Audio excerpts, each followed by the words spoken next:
A Bolívia é um país que tem uma constituição muito recente, a Constituição boliviana. Ele tinha uma constituição que foi promulgada em 1967, ela foi emendada em 1994, mas ela tem uma constituição que é de 2009. Ela tem 5 anos e é fruto de um processo de intenso debate na sociedade boliviana que durou de 2006 a 2009. Eu tive lá 2 vezes no meio desses debates. Quase essa Constituição não sai. Os lados, tanto aí os lados dos esquerda e direita, fazendeiros e camponeses, as regiões tiveram que fazer concessões mútuas e acabou saindo, podia sair um monstrengo, que seria aquela Constituição que tem tanta concessão que não vai para lugar nenhum. Quer dizer, que todo mundo está descontente com ela. Não, ela acabou sendo um ponto de equilíbrio num Estado que se caracteriza com uma denominação muito original, e isso é uma das coisas principais que eu quero falar aqui. Ele se considera um Estado plurinacional. A Bolívia é um Estado unitário, com um governo único, mas considera que as suas diferentes formações étnicas têm autonomia. Não é uma autonomia meramente regional, uma autonomia étnica, que tem vantagens e tem problemas. E a Bolívia tem uma tensão também separatista, que eu vou mostrar e vou falar no mapa, que é muito forte nos últimos 10 anos da história boliviana. O que eu vou fazer é o seguinte: eu vou começar falando de algumas características atuais da Bolívia, do Estado boliviano, e vou voltar um pouco para a história da formação, porque esses dilemas e essas opções estão escritas, a gente olhando retrospectivamente, não que elas estivessem previstas na formação da Bolívia como país, mas a gente pode entender muito dessas tensões. A Bolívia é um país que a gente geralmente considera como muito atrasado, e é um país muito pobre. Quando eu era adolescente, a Bolívia estava no meio de um ciclo de ditaduras militares. Entre 1964, eles tiveram, como nós, um golpe no final de 64, um golpe militar, em sucessivos governos, até 1982, um período de ditaduras militares. E a Bolívia tinha uma média, desde a formação da República, nos anos 1840, de quase que um golpe a cada 1 ano e meio. Então era um motivo, para quem não conhecia, para mim, você lia de orelhado que era a Bolívia, era aquele país que tem golpe de Estado. Não era uma república das bananas, porque a economia venezuelana, diferentemente dos países da América Central, que se consagraram como repúblicas das bananas, o principal da produção dela não era fruta. O principal da produção da Bolívia até 1950 era minérios, era principalmente estanho. A Bolívia produzia 60% do estanho do mundo e prata, chumbo e zinco também, mas em menor escala. E essa economia muda depois dos anos 50, 60, quando o preço desses metais cai no mercado internacional, ela passa a ser produtora de gás. Mas antes eu quero falar de algumas características atuais, e aí a gente vai indo e vindo na história, porque eu acho que a gente fica mais dinâmico. Qualquer senão, qualquer porém, qualquer dúvida, qualquer contrariedade, qualquer discordância, enfim, qualquer palpite, qualquer adendo, vocês, por favor, falem enquanto eu estou falando. Eu vou fazer uma fala inicial, são 15 para as 8, 40 minutos e 1 hora, a gente vai dosando o ritmo aí também para não ficar uma coisa enfadonha. E aí depois a gente faz uma rodada de debate, de pergunta, vocês vão se colocando. O meu PowerPoint não é um primor. Eu devia, como arquiteto, como artista gráfico, que eu fui durante muito tempo, fazer uns PowerPoints menores. Meu problema é que eu acho o PowerPoint um programa, eu não consigo entender a diagramação do PowerPoint. Eu uso Photoshop, Illustrator, esses programas gráficos, o InDesign e tal, mas o PowerPoint eu realmente não consigo. Então, ele vai mais ou menos a seco. Bom, as características básicas, coisas de enciclopédia, né? A capital do país é Sucre. É incrível, você tem uma capital constitucional e você tem uma capital de fato. Você vai na Constituição? Na Constituição atual, eles colocaram a sede do... eles mantêm isso, mas a capital, de fato, onde está a sede do governo, onde estão os poderes, onde está a Suprema Corte, é La Paz. É que Sucre é a capital histórica. É como se em Minas Gerais a capital histórica era Ouro Preto, como se eles tivessem mantido a capital como Ouro Preto por uma questão histórica e Belo Horizonte é a capital administrativa. A cidade mais populosa é Santa Cruz. Eu não coloquei aqui, mas a Bolívia tem 5, eu já coloco na lousa, 5 cidades mais populosas, e a mais populosa não é a capital, é a cidade, é como o Brasil. Santa Cruz é a São Paulo da Bolívia. Deixa eu colocar aqui na lousa 2 dados que não estão aí no PowerPoint, que são as cidades mais populosas e as nacionalidades que formam o país, para a gente entender essa história do Estado plurinacional.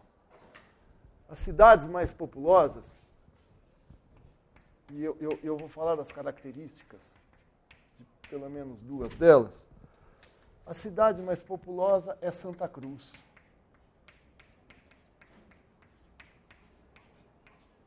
A segunda cidade mais populosa é uma cidade que chama El Alto. Eu não sei se algum de vocês já foi para a Bolívia. A terceira é La Paz. A quarta é Cochabamba.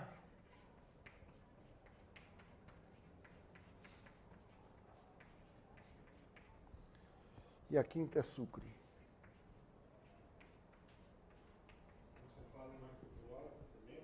Não, está aqui, eu vou colocar. Aqui, 1.685.000. Isso aqui são dados, projeções de 2010. O censo foi em 2006. El Alto tem 992.000. La Paz tem 800.000. 802, né? Mas eu estou arredondando, eu não estou colocando os números. Cochabamba tem 620.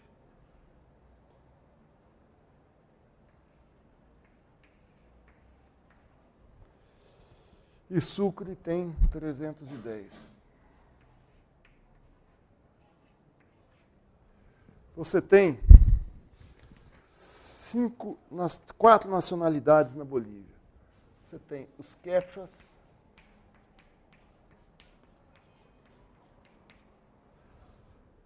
você tem os mestiços de indígenas, de vários indígenas e brancos. Isso é muito acentuado na Bolívia. Você tem os aimaras.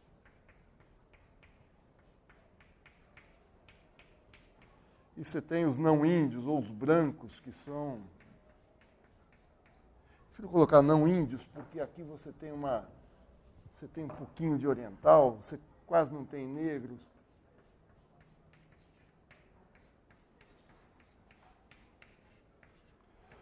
Arredondando as contas, os quechuas são 30%, os mestiços são 30%, os aimaras são 25%, e os restantes 15% são os não índios. Esses 2 dados não estão aqui. O que isso quer dizer num país que se diz multiétnico? Primeiro, as cidades, as grandes cidades. Santa Cruz é a cidade do agronegócio. Santa Cruz, eu vou mostrar para vocês no mapa, é a São Paulo da Bolívia. Santa Cruz é a cidade da soja, dos grandes plantadores de soja, da grande extensão de terras. Deixa eu pegar aqui os territórios, né? A Bolívia tem 9 departamentos, eles não têm estados. Eles têm 9 departamentos, e os departamentos mais ricos, é onde está o agronegócio, são os departamentos que formam o que eles chamam de meia-lua. Essa parte que faz fronteira com o Brasil, que tem muita intersecção com as plantações de soja no Mato Grosso, que tem uma intersecção muito grande com os grandes produtores do Brasil dessa região aqui do Mato Grosso. Que são Santa Cruz, Pando lá em cima, Dene e Tarija. E os outros departamentos são os departamentos da vida comunal. São os departamentos mais pobres, que são La Paz, Cochabamba, Oruro, Potosí e Chuquisaca. Potosí é uma região que no início do século XX era a região mineira, região de estanho e prata, onde estavam as minas. Essa região, essas regiões mais ricas, que são as regiões do agronegócio, são as regiões onde a oposição ao governo Evo Morales é muito forte. Não é a região mais densamente povoada, apesar da cidade mais populosa estar em Santa Cruz. E essa cidade, e essa região é a região onde estão as etnias indígenas. As etnias indígenas, os quechuas,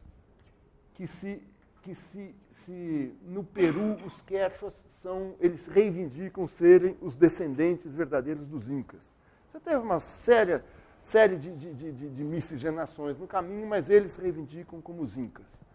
Os aimaras são os quechuas estão no Peru, né, faz fronteira estão no Peru e na Bolívia especialmente. Os aimaras, o aimara é a etnia do Evo Morales. Grande parte dos imigrantes que vêm aqui para o Brasil, que a gente vê aqui trabalhando em confecção, grande parte são aimaras. Eles não são a maioria, mas eles têm uma organização comunal mais forte, o que acaba dando a eles um poder relativo entre as etnias maior. Eles têm mais rádio. Na Bolívia é uma coisa impressionante. Você vai a regiões, e regiões dentro de La Paz, dentro da capital, que você tem escolas que ensinam em aimara, você tem outras regiões do país que tem escolas em quechua, você tem emissoras de rádio em quechua, emissoras de rádio em aimara e emissoras de rádio em espanhol. E essa divisão é muito nítida por conta da história da Bolívia, da história como foram organizadas essas populações indígenas ao longo do final do século XIX e do início e de todo o século XX. Deixa eu pegar as informações de enciclopédia, aqui isso é legal para a gente solidificar algumas ideias da Bolívia. Né?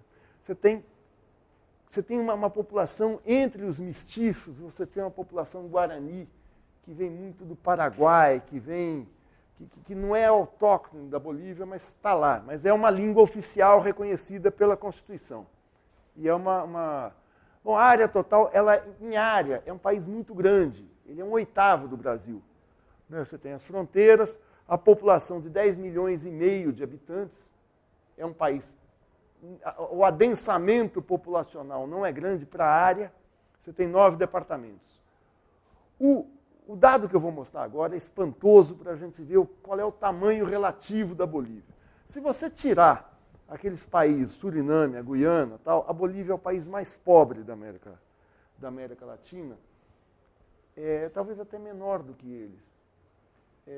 Olha só a proporção do produto interno bruto da Bolívia com o produto interno bruto do município de São Paulo. O produto interno bruto da Bolívia, isso é inacreditável. Isso aqui, para mim, é o maior dado o dado mais espantoso que a gente tem da Bolívia. O PIB boliviano é de 55 bilhões de dólares. O PIB brasileiro são 2 trilhões e um pouquinho, 2 trilhões e 100, 2 tri.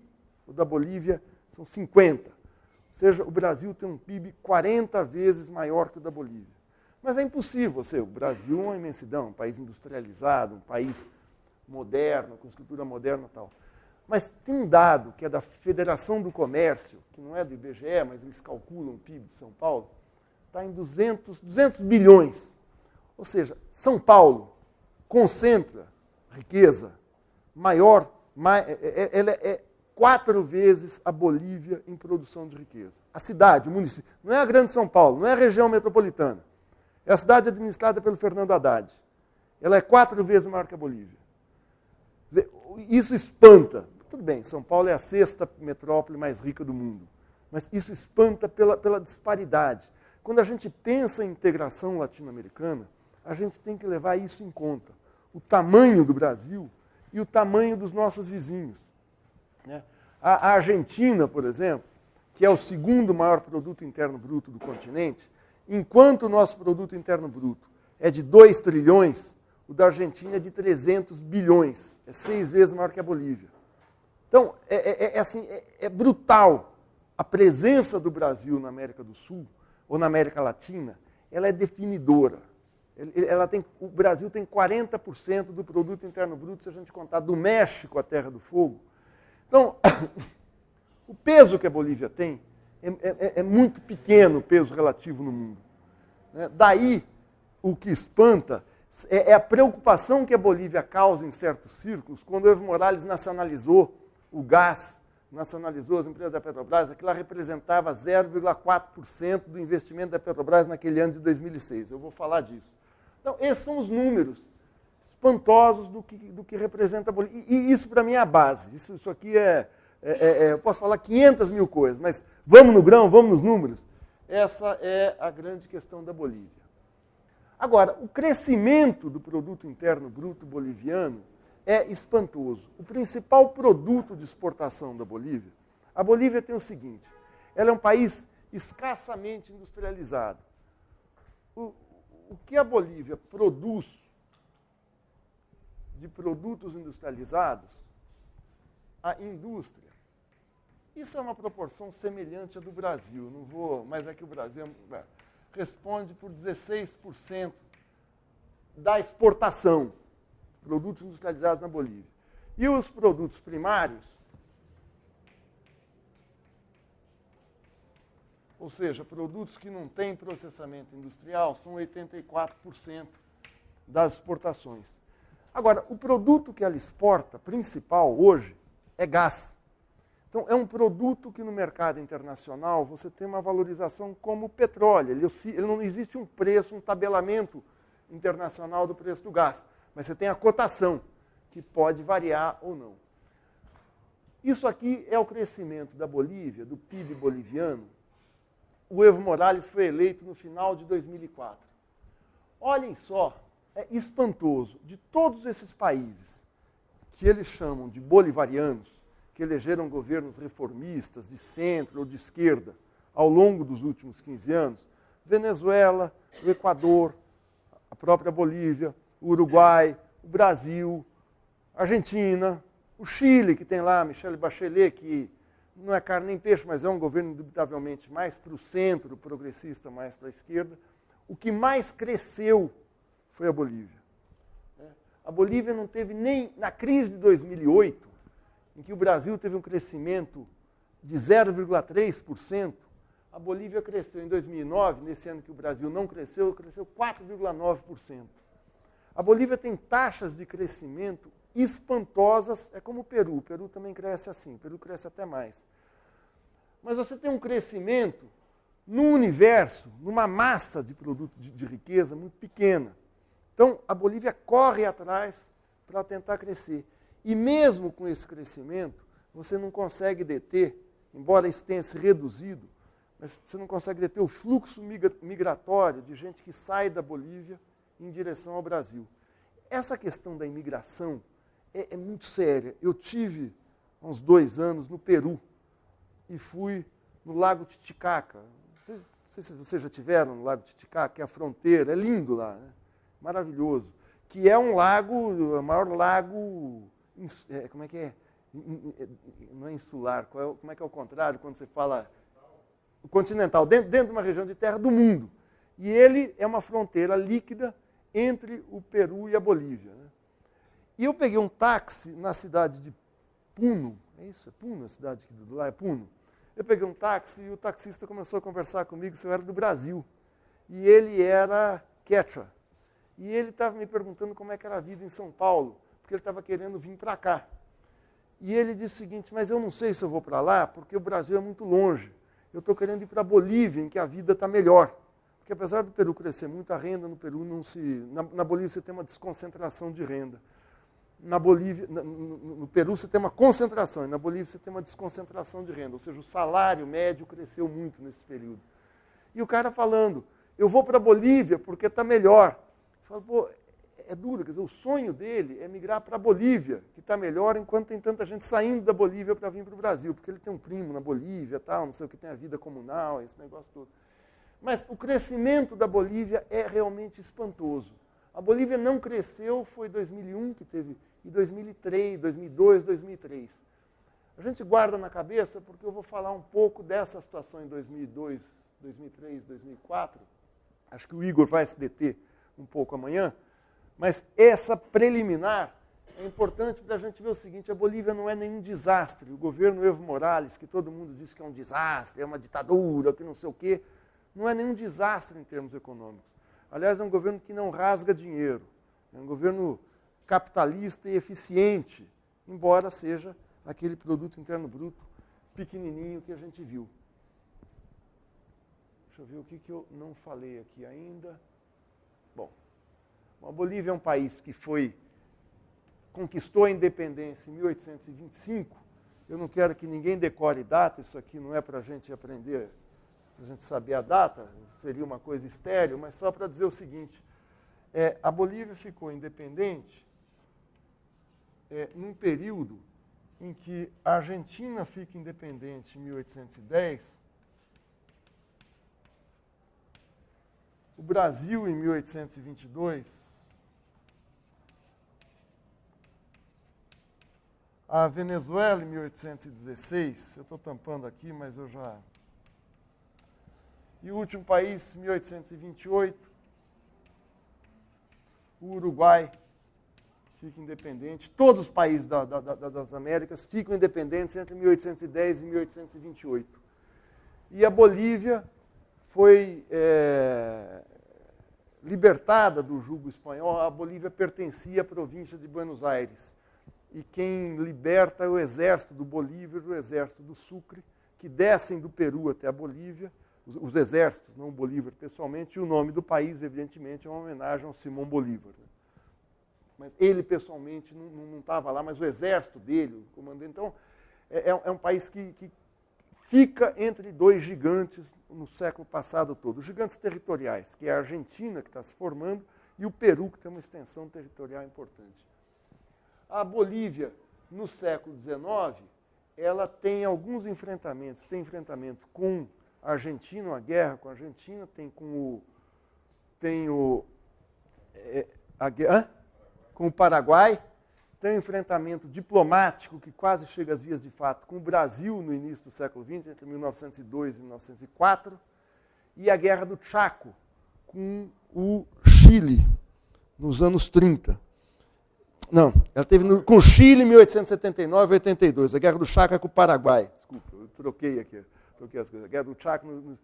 O fato é que a Bolívia, nesses 4 enfrentamentos, ela perde territórios importantes. Ela perde do Chile a saída para o mar, ela fica junto com o Paraguai, um país... eu não lembro a palavra... mas ele tem um nome disso, que insular é o país... É o país que está ilhado em terra, né? É o país que está... Ele não tem saída para o mar, né? Como Minas. Né? É um país que o Paraguai e a Bolívia não têm saída para o mar, a saída pelo rio Paraguai é fundamental para eles. Perde a saída para o mar para o Chile, é um contencioso que se arrasta até hoje. Né? Perde o Acre para o Brasil e perde 1/3 do seu território. Isso deu à Bolívia, pelo menos aquelas classes dominantes bolivianas, um sentimento desse isolamento marítimo com os outros países, com um isolamento mundial, a sensação na Bolívia de isolamento mundial, saída por terra ou por água fluvial. Para você sair por mar, você tem que passar pelo Chile, é uma complicação e tal. Então a Bolívia tem essa coisa de ser um país confinado em terra, um país ilhado em terra. A Bolívia teve, desde o final do século XIX, desde os anos 1870, a Bolívia se caracteriza, como toda a América Latina, por ser uma economia primária exportadora. Enquanto o Brasil exportava café, a Argentina exportava trigo e carne, a Bolívia passa a exportar estanho, passa a exportar prata, passa a exportar, como eu falei, chumbo e zinco. E cria, especialmente nas regiões ao sul, verdadeiros potentados, milionários, fortunas no estanho. O principal magnata do estanho era um sujeito chamado Patinho, que eu não sei até hoje, eu acho que a tradução do Uncle Scrooge, do Disney para Tio Patinhas no Brasil, eu sempre achei que tinha alguma coisa a ver com o patinho, que não tem nada a ver com pato. E ele ele detinha pessoalmente quase 60% da produção de estanho e prata na Bolívia. Não morava na Bolívia, era um boliviano que morava fora. E essa produção era toda exportada in natura para os países ricos, para a Inglaterra, para os países industrializados da virada do século. Então, o que a Bolívia, essa economia extrativa, mineira, ela é um tipo de economia que não desenvolve o país. A economia cafeeira no Brasil, ela teve uma característica muito particular que possibilitou ao Brasil ter um desenvolvimento diferente de outros países da América Latina. Porque a economia cafeeira, você planta o café, então você desenvolve territorialmente a plantação do café e tal, você tem que construir uma infraestrutura para levar o produto até a zona de exportação, até o seu posto de exportação, até o porto. Então você desenvolveu no estado de São Paulo, no sul de Minas, no estado do Rio de Janeiro e no sul da Bahia, uma malha ferroviária entre 1870 e 1940, impressionante. A malha ferroviária paulista era muito, muito eficiente. Eu sou de uma cidade que tinha um entroncamento ferroviário, que é Bauru, que cresceu à margem da ferrovia. Toda a minha família trabalhou na ferrovia e isso desenvolveu, a economia cafeira desenvolve não só essa indústria de transportes, desenvolve por isso a metalurgia, desenvolve uma indústria de vagões, não de locomotivas, mas de vagões e tal. O Bauru tinha uma fábrica de vagões. Ela acaba por desenvolver uma indústria de beneficiamento do café, de ensacamento, de depósito, de armazéns e tal, e um sistema financeiro para você financiar a produção cafeeira que acaba por se irrigar, por desenvolver a economia em volta. As cidades médias do interior paulista, essas regiões aqui que vão para Campinas, a região que vai até lá ao sul de Minas, passando por Ribeirão Preto, que vai para Bauru, menos, mas que tem isso, aqui a Sorocabana, tal, toda se desenvolve com o café. O café, como digo, como fios capilares que acabam alavancando a economia. A economia mineira da Bolívia se tornou um caso clássico de estudo, até um livro do Fernando Henrique Cardoso, que é Capitalismo e Dependência na América Latina, um livro de 67, em que ele examina, uma das coisas que ele examina é esse tipo de economia, que é a chamada economia de enclave. A economia de enclave, vou escrever aqui em cima,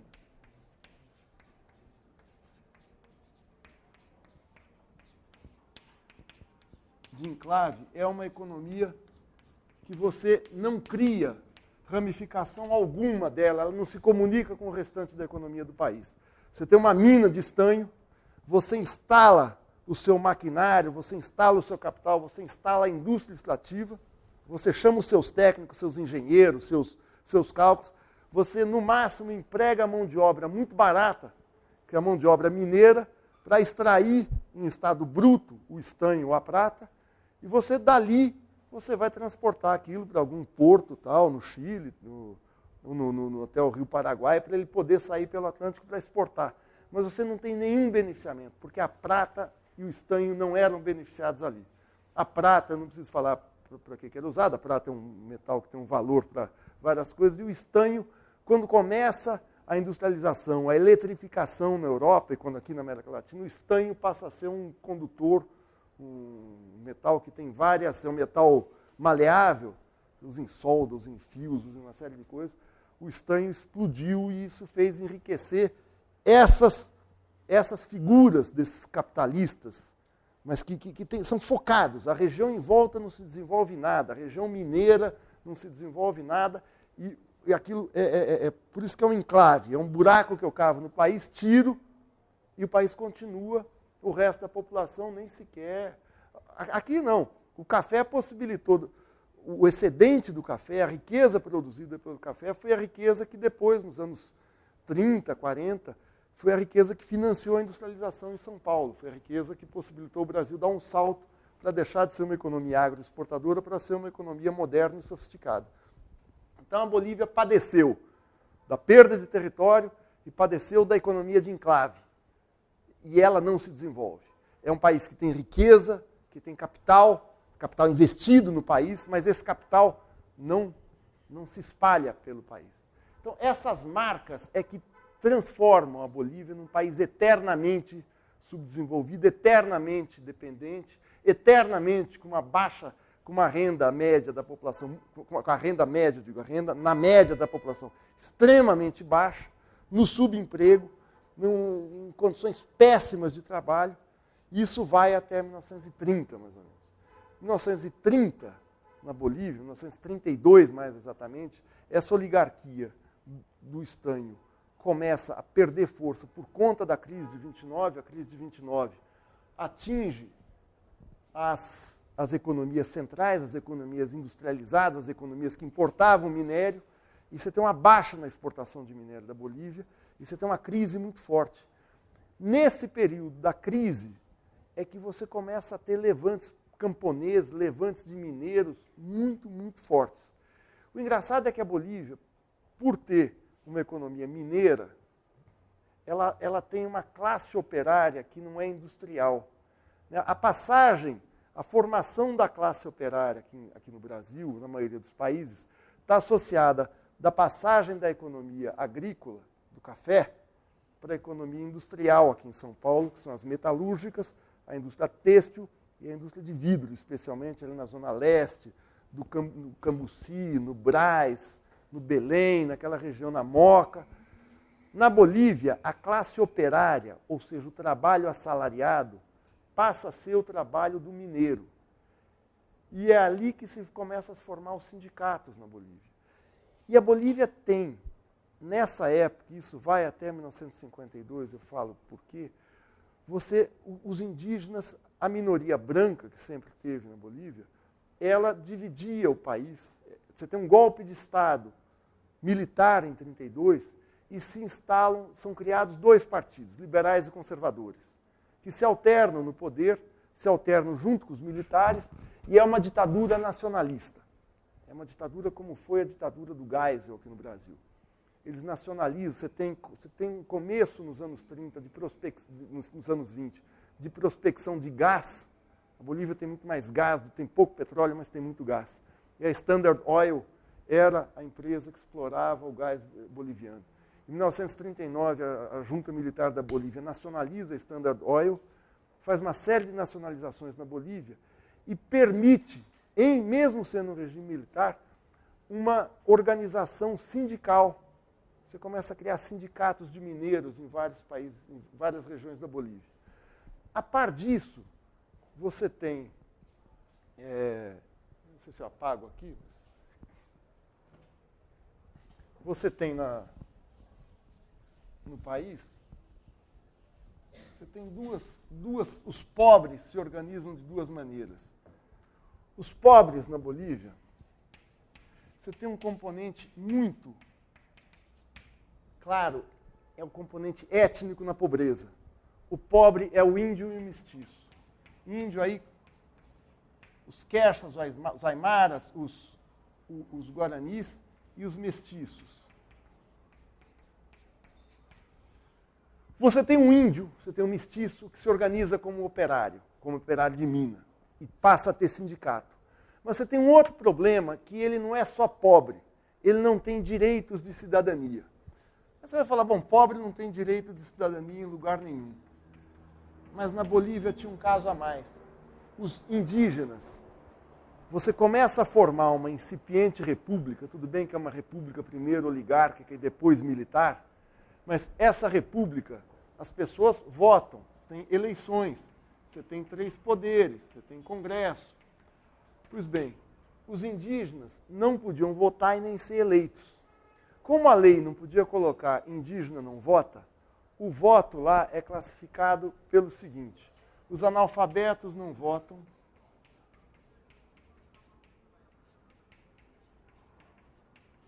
você tem um voto censitário, que você só pode votar a partir de determinada renda,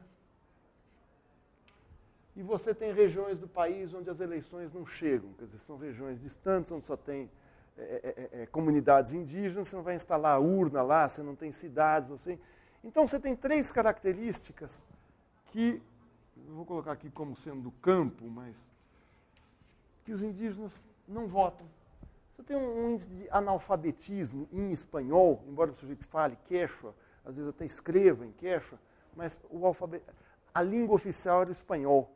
Você tinha uma parcela, metade da população não falava o espanhol, o castelhano. Então ele é considerado analfabeto. Então ele não vota. Então não é que eu sou índio. Não, o índio não pode votar na política? Pode, claro. Desde que ele fale espanhol, que tenha determinada renda e que mora numa cidade. Você cortou os direitos. Você cortou. E o componente étnico é muito forte. O componente do preconceito, o componente da... Mesmo entre setores da classe dominante, que são mestiços, mas isso como no Brasil do século XIX, em que você tem juízes, você tem senadores que têm a pele claramente mais escura, que são os morenos, esse racismo disfarçado no Brasil, mas eles são brancos porque eles atingiram determinado status social.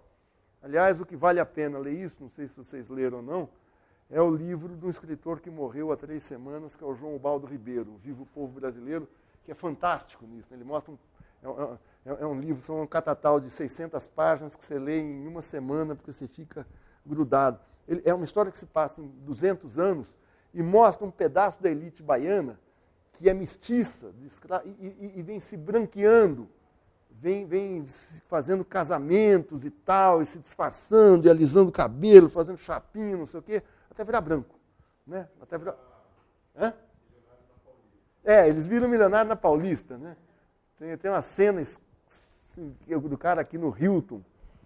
Como é que é o negócio? Ele pede um book de garota de programa, é uma cena nojenta, assim, que era... Isso é anos 80 já, né? Hoje seria um negócio muito mais, mas eles viram... Era um negócio assim, eu sempre que a primeira frase é contudo, nunca ficou claro que o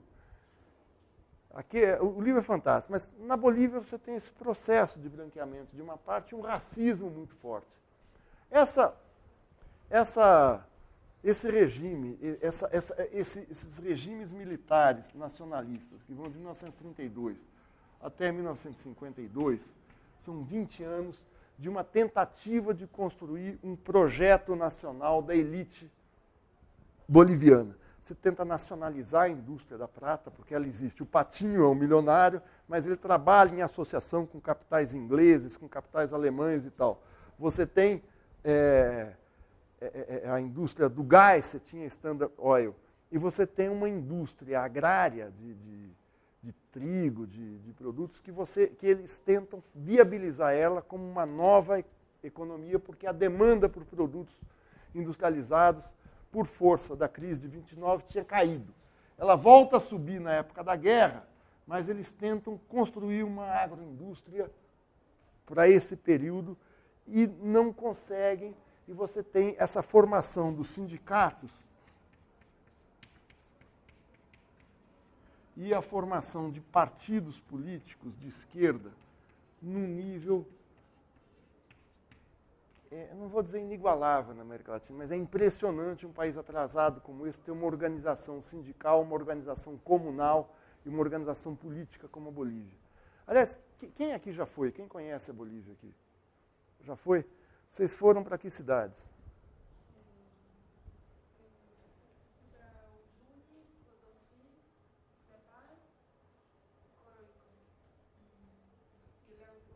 Hã? Ah, o Lago. E você? A cidade que eu acho mais impressionante, eu tirei da lousa, é a segunda cidade mais populosa. Quando você chega, alguém já chegou de avião em La Paz? La Paz é o aeroporto mais alto do mundo. Né? Que La Paz está, acho que é 4.000 metros de altitude. Não sei se é isso, acho que é isso que eu estou aqui. E você tem uma montanha 800 metros acima de La Paz. La Paz é uma cidade que você, sempre que tem jogo de futebol lá, os jogadores se sentem mal, porque a altitude dá problema na circulação, você tem que ou mascar a folha de coca, ou tomar aquela sorotipil, no Peru também você toma, para você se equilibrar por causa do sorote, né, essa vertigem que te dá a altitude. Mas é o alto é o aeroporto mais alto do mundo, ela chama El Alto, não é à toa. Porque você desce de avião e aí você desce da cidade até La Paz. Quando eu fui fazer a primeira vez, eu fui fazer uma matéria sobre a guerra, tinha acabado de ter uma rebelião, que eu vou falar daqui a pouco, que é a guerra do gás, que os indígenas de El Alto queimaram a Câmara Municipal, queimaram a prefeitura, exigindo a nacionalização do gás que estava na mão de capital inglês e americano. Mas El Alto, você de todo ponto de La Paz, você vê aquela montanha, e é uma montanha ocre, porque as casas são todas de blocos de tijolo, de argila. Então ela tem, não é ocre, é aquela coisa meio, aquele marrom claro, acho que é sépia, é aquela cor clara, é uma cor esquisita, porque não é uma cor natural. E você sobe em El Alto, né? Você vai circundando El Alto, e a cidade ela é extremamente organizada, o que é espantoso. El Alto é a maior cidade indígena da Bolívia, né? Tem, como eu falei aqui, acho que 900 mil habitantes. E é a cidade dos pobres, e você acha que você vai encontrar uma favela. Você acha que você vai encontrar aquelas casas de qualquer jeito, aquelas casas de tapume, aquelas casas com outdoor da Pepsi Cola, como nos filmes dos anos 50. Né? E você vai lá, não, ela é toda organizadinha, o traçado urbano é muito bem delineado. Vocês conhecem, não? Eu fiquei espantado com El Alto. Ela é limpa, né? Aquela coisa que você fala, não, o subdesenvolvimento é sujo. Não, o subdesenvolvimento é limpo. Aliás, La Paz também, o centro de La Paz é muito organizado. Mas aí você vai falar, não, aí foi o branco que fez. Lá, e você tem uma vida comunal de vizinho, de família, e ela é predominantemente aimara. Né? Você tem essas coisas muito marcadas. Então, essa organização étnico-comunal é muito bem delineada na Bolívia. E El Alto sempre foi uma cidade onde os pobres ficaram confinados. Então, essa questão da divisão da pobreza geográfica, mas aqui também a pobreza é geograficamente delimitada. Em São Paulo ela se mistura mais, né? No Rio de Janeiro ela é muito bem delimitada, mas na Bolívia ela é delimitada.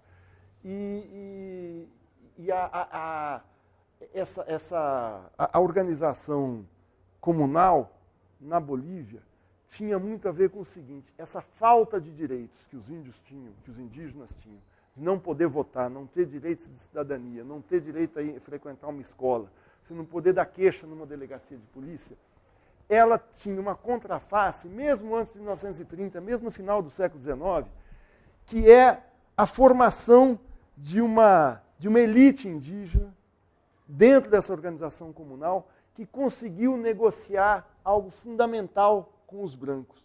E conseguiu fazer isso muito por causa da divisão da riqueza no país, na terra. Como você tem Potoçu, Oruro, que são as regiões mineiras, o que se reivindicou foi o seguinte, nós queremos terra, é não mexer nas comunidades.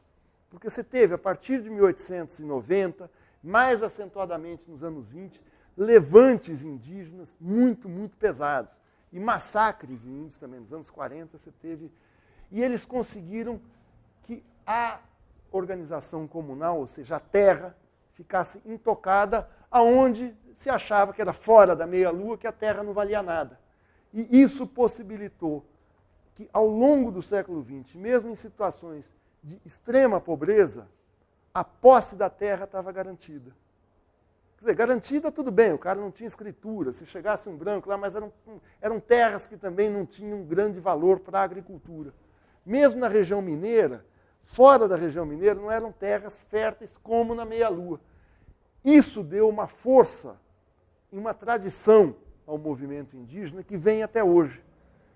Isso acontece, isso se manifesta na organização, e aí eu volto ao que eu estava falando aqui, na organização sindical, na organização de partidos e na organização comunal ao longo de todo o século XX.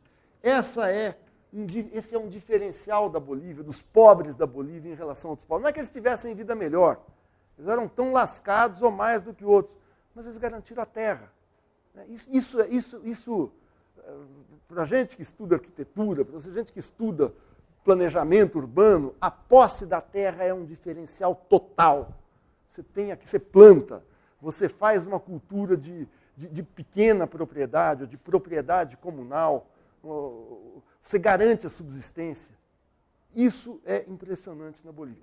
Isso é a diferença da história, do assentamento, da fixação da população na Bolívia. Tanto que o migrante boliviano é um migrante da grande cidade. É raro, a não ser que você tenha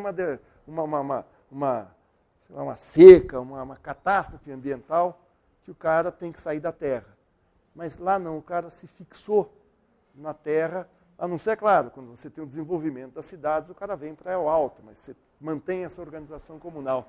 E essa organização comunal é que permite a organização de partidos operários, de sindicatos, e uma organização, quando a urbanização se acelera nos anos 30, quando você tem essa ditadura nacionalista que tenta criar uma pequena indústria de processamento de coca, uma indústria de alimentos e tal, você cria uma pequena burguesia na universidade, você cria partidos importantes.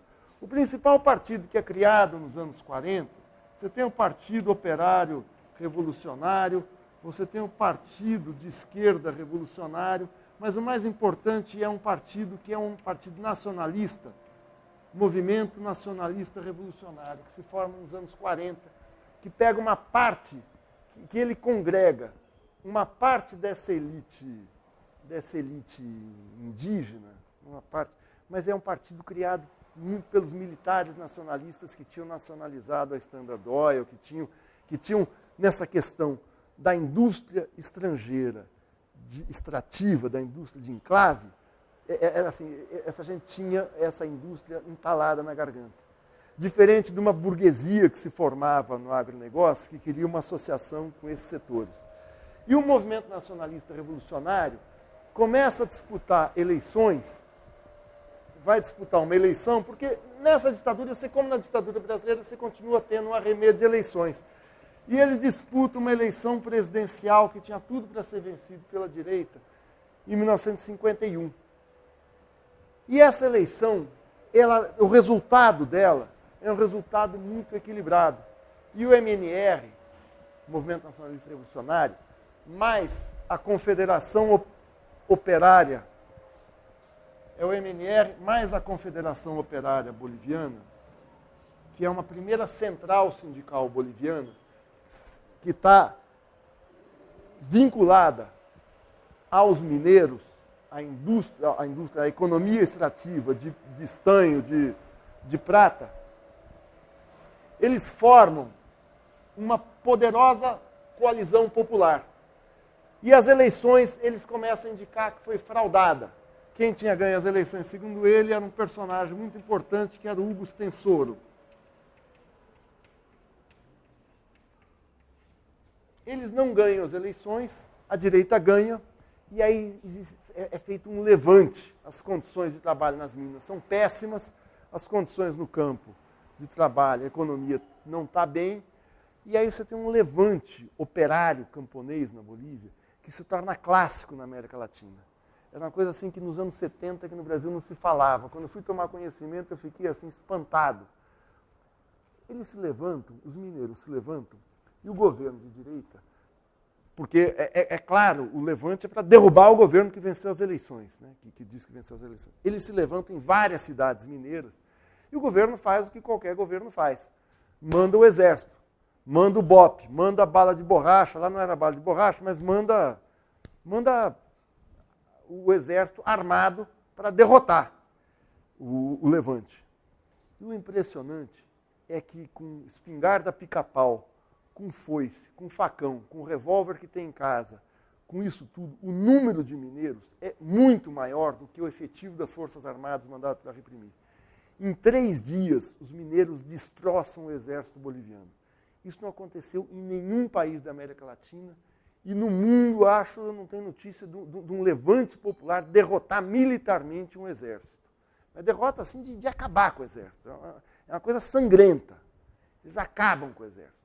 E aí o MNR, numa situação que alguns classificam como golpe de Estado, se você for ver pelas regras da democracia, é um golpe, mas o MNR assume. E aí tem uma pressão pesadíssima dos setores populares que formam um novo exército é formado aqui, para fazer uma reforma agrária, de fato, que legalize aquelas terras que desde o século XIX estavam informalmente com os indígenas, e é uma revolução popular, ela é étnica e ela é regional. Ela está concentrada fora da meia-lua. Né? E é feita fora da meia-lua uma reforma agrária. A Bolívia passa a ter duas economias. Você passa a ter uma economia aqui na meia-lua, que continua como a economia do latifúndio, e a crise e a crise política que se instala obriga a uma mudança na posse da terra na Bolívia. Você passa a ter os setores que tomam, que comandam aí o MNR pelo lado popular, são os setores do POR. O POR é um partido trotskista, né? Aparentado ao que seria aqui no Brasil o PSTU, é um setor muito radical do movimento operário, e eles fazem conselhos comunais. Eles dizem que a Bolívia é o único país que teve soviets na América Latina. Eu acho um certo exagero. Soviets são aqueles conselhos que havia na época da Revolução Russa. Mas o fato é que isso transforma a vida boliviana, e ao longo dos anos isso vai trazendo uma distribuição de renda. Você tem e a partir de 1952 você passa a ter extensão do direito de voto, os direitos civis aos indígenas. Não é à toa que na Bolívia esse episódio é chamado em qualquer lugar, da Revolução de 1952. Né? É uma revolução popular que tem, então, setores militares nacionalistas em aliança com setores populares. É um período de intensa vida política, intenso debate, intensa disputa na Bolívia, que vai de 52 até 64. Esses 12 anos, o MNR ele oscila muito, porque ele não é um setor de esquerda, ele é um setor nacionalista. Ele é um setor daqueles militares que não querem o capital estrangeiro, ou que querem o capital estrangeiro subordinado ao capital nacional, que querem um Estado com peso. Como eu disse, é o Geisel.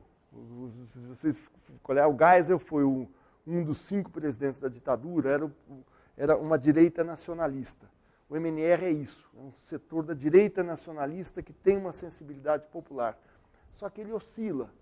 Com a pressão do agronegócio, o MNR às vezes vai muito para a direita e você passa a ter embates muito sérios com os setores populares, com esse setor do POR, do Partido Operário Revolucionário, do PIR, especialmente da COB, da Confederação Obreira Boliviana. Em 64, os setores do empresariado, do agronegócio, que já se forma, que não tinha o nome do agronegócio, que era do latifúndio, se alia com a direita do Exército, eles dão um golpe de Estado e acabam com a brincadeira. E durante 18 anos, de 64 a 72, uma sucessão de golpes e contragolpes dentro do Exército, mas você você tenta minorar aquelas conquistas da Revolução de 1952, especialmente da posse da terra. Em alguns lugares, você tem uma regressão na reforma agrária que foi conquistada em 52. Agora, isso tudo, mesmo com a regressão, com a repressão que tem, uma coisa fica na memória política. Quer dizer, a memória política não é a memória que está na cabeça, a memória política é a memória de vida prática, né? Que é o seguinte: a organização popular teve conquistas sérias. O povo se sente, com essa palavra que é muito usada hoje, empoderado. Quer dizer, se a gente se juntar, a gente vai... E a Revolução de 52 é muito forte. Embora ela tenha regredido, alguns direitos tenham sido regredidos. Em La Paz, por exemplo, os indígenas, isso o Evo Morales falou no discurso de posse dele, até os anos 60, os indígenas não podiam andar na Praça Murilo, que é a Praça do Palácio, em La Paz. Eu não conseguia apurar esse negócio, mas era uma coisa, isso era uma coisa devia ser informal, quer dizer, não tinha uma lei impedindo essas manifestações de preconceito mais acentuado. Não são, deixa eu ver quanto que eu falei aqui. Então, gente, falei demais, deixa eu... Não, se tiver excessivo, só tomar um gole. Alguma questão disso até agora?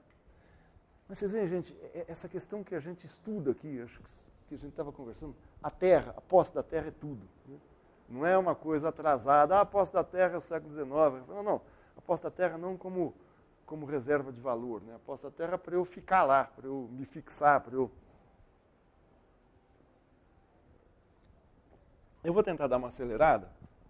É o seguinte, de 1972 a 82, você tem um período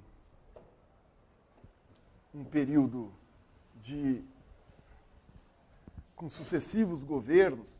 Você não destrói a COB. Impressionante na Bolívia é que, ao contrário do Chile e da Argentina, essas organizações populares elas se enfraquecem muito, mas elas não são destruídas. O partido de esquerda é botado na clandestinidade, mas não é destruído. Então, as datas são 1964, 82. O engraçado da história da América Latina é que os nossos países viveram situações políticas e sociais semelhantes em períodos semelhantes. Eu comecei falando que a independência se deu no período de 1810 a 1828. Todos os nossos países da América Latina foram economias repúblicas oligárquicas, o Brasil foi um império oligárquico, agrário exportador, até 1930. De 1930, que tem a Revolução de 30 aqui no Brasil, né, que o Getúlio entra, você começa a industrialização, período nacionalista. Isso acontece um pouco depois com o Perón na Argentina, isso acontece no México com o general Cárdenas, isso acontece na Bolívia com esse período militar nacionalista. Depois a Bolívia tem essa exceção que é o nacionalismo que se aprofunda, que é o nacionalismo popular, né, com tinturas popular. Mas você tem um ciclo de golpes de Estado na América Latina que começa em 1964 no Brasil e vai até 89, quando termina a ditadura do Pinochet no Chile, que toda a América do Sul passa a viver um período de ditaduras. A ditadura argentina é de 76 a 85, a ditadura brasileira é de 64 a 85, a ditadura chilena é de 83 a 89. Então, esse período, 60, 70 e 80, é o período das ditaduras, e a Bolívia não estava fora dessa geopolítica continental.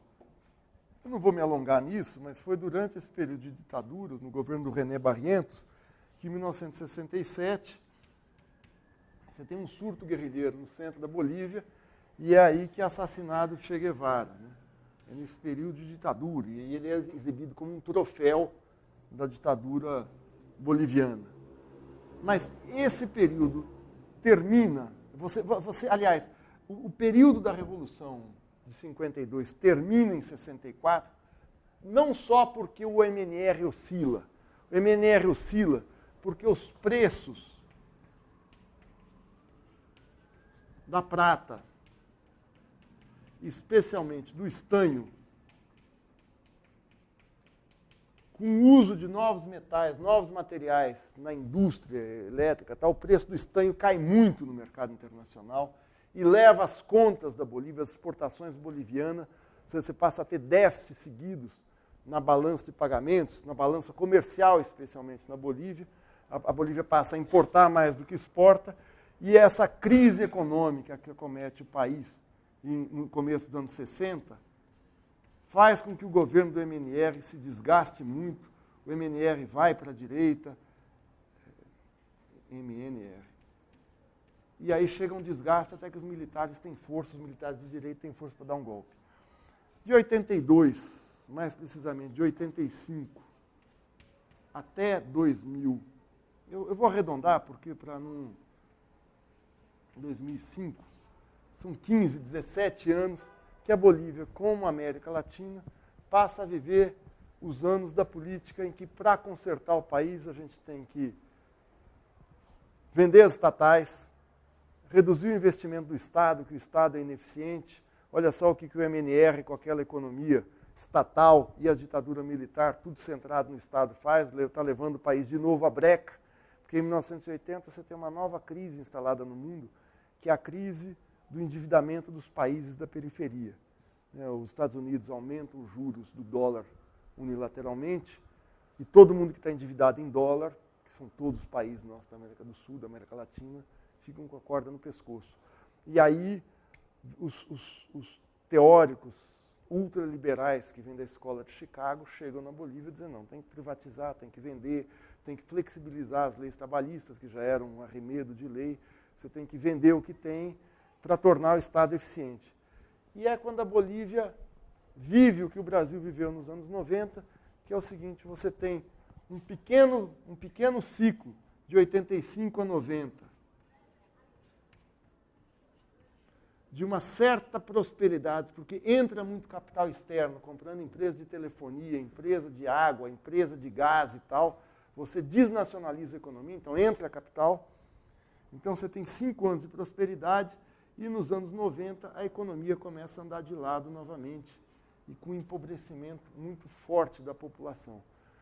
Agora, nisso tudo, nessas crises, eu não estou me detendo tanto nas crises, porque senão ia me prolongar aqui, espero que o Igor fale um pouco disso amanhã também, mas a organização sindical aqui, ela é muito atingida, porque você passa a ter nos anos 85, 90, uma flexibilização das leis trabalhistas. O que é isso? Os contratos de trabalho, que você tinha alguma coisa como a CLT, com semana de 8 horas, você trabalha, você tem 30 dias de férias por ano, você descansa no final de semana, você tem garantido licença maternidade, você tem alguns direitos basilares do trabalho, eles passam a ser retirados em nome da austeridade que o Estado tem que ter. Você não pode gastar. E isso passa a atingir muito diretamente essa classe operária formal que existe que os mineiros conquistaram.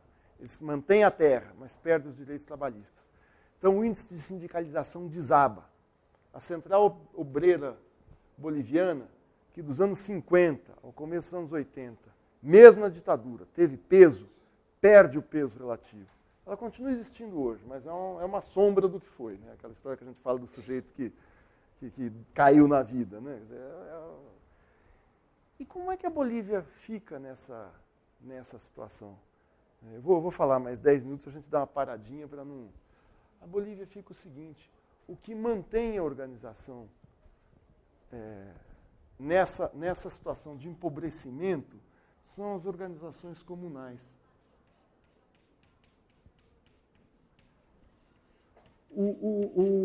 Tem uma mudança importante na economia desde os anos 60, que os metais, a economia mineira, perde peso e você passa a descobrir reservas de gás impressionantes na Bolívia. A Bolívia passa a ser, depois da Venezuela, o país com maiores reservas de gás no continente.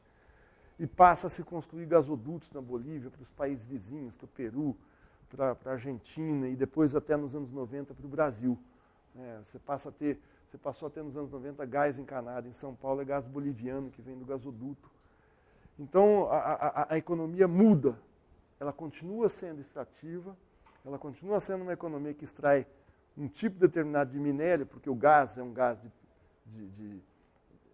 petróleo, né? Então ele é um gás. A gente pode dizer que é um gás, que é uma economia, segue sendo uma economia extrativista de uma riqueza que está no subsolo mineira, né? Porque o gás é um gás mineral, se a gente entende petróleo como... Mas é um gás, continua sendo uma economia de enclave. Continua. E você tem uma economia camponesa que é a economia da coca, que não é a economia da cocaína, né? Vocês sabem, né? A coca é aquela folha que, a base dela você pode fazer a pasta de coca que você faz a cocaína. Mas você faz uma coisa nacional na Bolívia, assim como se toma café aqui no Brasil, é o chá de coca. É você mascar a folha de coca o dia inteiro. Né? Para altitude é ótimo, eles vendem qualquer camelô em La Paz, você compra, além de comprar produto chinês, coreano e tal, você compra folha de coca. E tem também aquelas senhorinhas, aquelas vendendo na garrafa térmica chá de coca para você tomar na rua. Então, não é uma economia pujante, que exporta tal, mas é uma economia de subsistência muito importante para essas comunidades que têm o seu pequeno pedaço de terra, que vende a coca, que vende o chá, que vende, enfim. E o chá de coca hoje é industrializado, você compra em sachêzinho, como você tem aqui, você pode comprar no supermercado. Mas o legal é que você faz com a folha mesmo. Então, você teve essa mudança. Na economia, passa a ser o gás, mas a Confederação Obreira não consegue, na economia do gás, se levantar, e você passa a ter uma economia comunal que vem do cultivo da coca. E é no cultivo da coca que se organizam sindicatos também, porque na região do agronegócio a coca é cultivada em grandes fazendas, do lado da soja, muitas vezes e tal, e você desenvolve um sindicalismo de cocaleiros.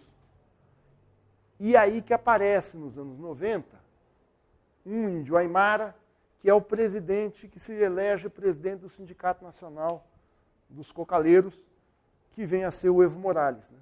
Ele é o presidente dessas lideranças latino-americanas que se elegeram nos últimos 15 anos, é o que na formação mais se aproxima do Lula. Ele é um líder sindical como o Lula, só que ele é um líder sindical agrário. O Lula é um líder sindical industrial. Os diversos movimentos sociais na Bolívia, o MNR passa a ser visto como um partido conservador. E os diversos movimentos sociais se organizam numa federação de movimentos que se torna um partido político a partir do final dos anos 90, que é o que se chama Movimento ao Socialismo, é o MAS. Existe um partido com o mesmo nome na Venezuela, só que é pequenininho. E o Evo Morales, como sindicalista, começa a se organizar aqui. A economia neoliberal na Bolívia, essa que vai de 1985 até 2002, eles fazem algumas coisas temerárias.